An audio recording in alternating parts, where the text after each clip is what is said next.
Hello, I am Addie Miklich at Illuminate Counseling, and I am going to talk about what somatic experiencing is. Somatic, what does that mean, and what kind of work is this? So, soma has to do with the body, and it's considered a bottom-up process where we pay attention to what happens in the body, and it can lead to changes in your thinking. Whereas cognitive or other types of therapy are top-down, where you modify your thinking, and it will lead to changes in your feelings. So the idea, the theory, is that trauma is stored in your body rather than in the event. And so we can go to the body if we want to work through the trauma. When a trauma happens, which could be defined as anything that's too much, too fast, or too soon for our body, our systems to integrate it, it can get stored there. So we might have to go into fight, flight, or freeze when something is too much, too fast, too soon. We say fight or flight, but it's probably flight or fight. If we can get out of there, we will. If not, we gotta fight it. And if not, we'll freeze. And that's a biological choice, not a psychological choice. So biology is concerned with survival. And if you survived, you chose the right one. But that survival energy that ramps you up to fight or flight gets stuck sometimes. And that can show up as trauma symptoms. So Peter Levine, who created somatic experiencing, realized that animals in the wild tend to not get traumatized, even though they're faced with survival threats all the time. And he was curious about why that was.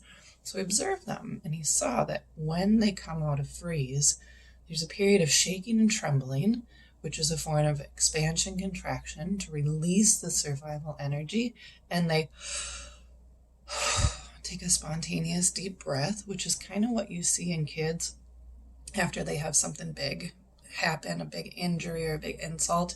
They'll cry, cry, cry, cry, and then they're finally calming down with that breath. And we can release it because the nice thing is our nervous system doesn't know time. So we can tap into that experience and release it after the fact, which will increase your capacity, increase your resilience, and work through some of those trauma symptoms.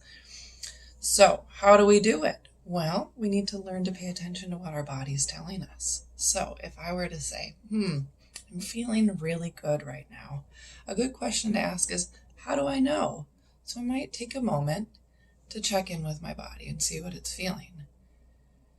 And in this moment, I notice there's an opening in my chest. It feels like I can breathe just a little bit easier. And as I do that, I can kind of settle into my chair.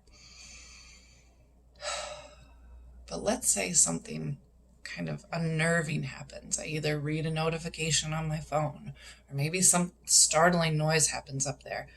Okay, I feel this, and there's a contraction, a tightness, a bracing. Okay, I can pay attention to that.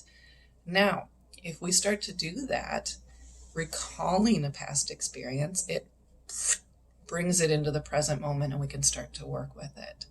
Trauma can be considered a time disorder where we have one foot in the past and one foot in the present, which makes it difficult to adequately deal with either of them. But if we are able to keep our observer online, which is the part of us that knows, okay, I might be reacting a little strongly to this situation, but I'm still reacting strongly to this situation, then we can begin to work through it if we keep our observer online. One of the phrases that my mentor says is if it's hysterical, it's probably historical. So it's a good indication. Okay, I had a really big reaction to that. I wonder why. Maybe it's linked to something else. When we begin to link that and also unlink it, we can respond more appropriately to our current situation. So that's a basic overview of some of the principles of somatic experiencing. If you feel like this would be helpful for you, reach out today and let's talk through it. All right, thanks for listening.